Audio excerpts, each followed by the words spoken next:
Masa akhir Orde Baru terjadi pada tahun 1997, di mana Indonesia mengalami krisis multidimensional yang diawali oleh krisis moneter, yaitu jatuhnya nilai rupiah terhadap dolar Amerika Serikat. Yang pertama ada krisis moneter, terjadi karena efek domino dari krisis moneter di Thailand, yaitu nilai tukar mata uang baht terhadap Amerika Serikat. Diikuti juga oleh Asia Tenggara dan Asia Timur, yang mengakibatkan sistem perbankan tidak berfungsi dengan baik dan beberapa bank ditutup. 2. Krisis politik.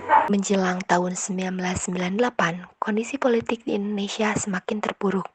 Berawal dari pemilu 1997, di mana Golkar menang dan Soeharto jadi presiden ke-7 kalinya. Tetapi, terjadi penolakan akibat dari berbagai penyimpangan politik.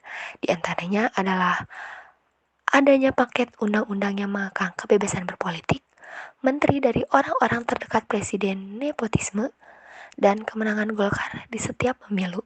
Ketiga, krisis ekonomi. Pemerintahan Orde Baru menumpuk hutang yang besar pada lembaga keuangan internasional, investor asing masuk dengan pesat, tapi mematikan investor dalam negeri, dunia usaha macet PHK di mana-mana, persediaan barang kebutuhan pokok langka yang mengakibatkan harga semakin meroket tajam, pembangunan tidak merata, maraknya korupsi, dan mengakibatkan perekonomian semakin memburuk.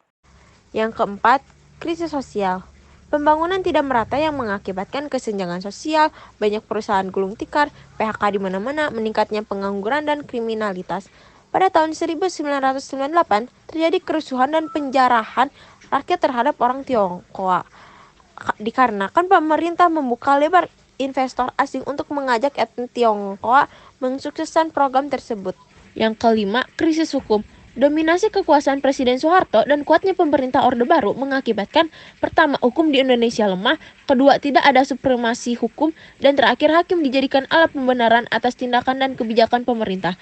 Akibatnya banyak rekayasa dalam proses peradilan seperti yang salah bisa bebas dari hukuman dan sebaliknya.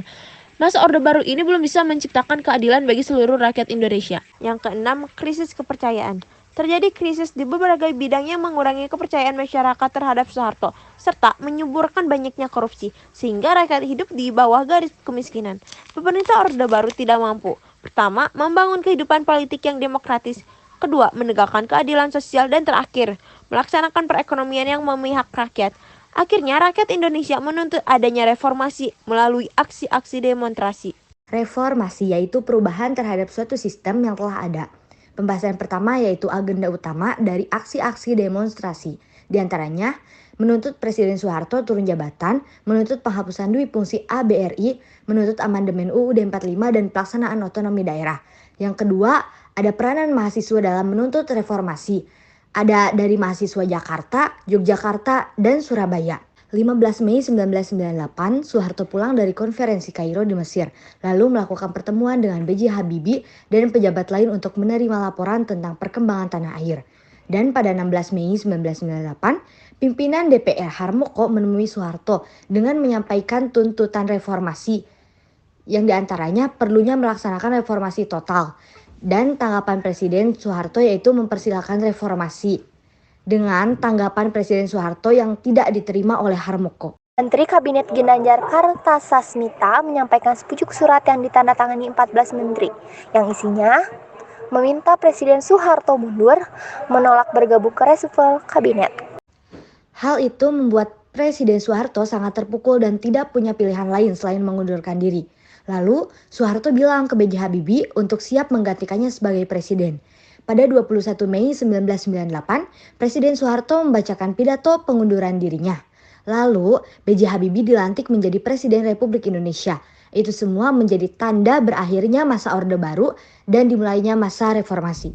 Saya memutuskan untuk menyatakan berhenti dari jabatan saya sebagai Presiden Republik Indonesia terhitung sejak saya bacakan pernyataan ini pada hari ini, Kamis 21 Mei 1998.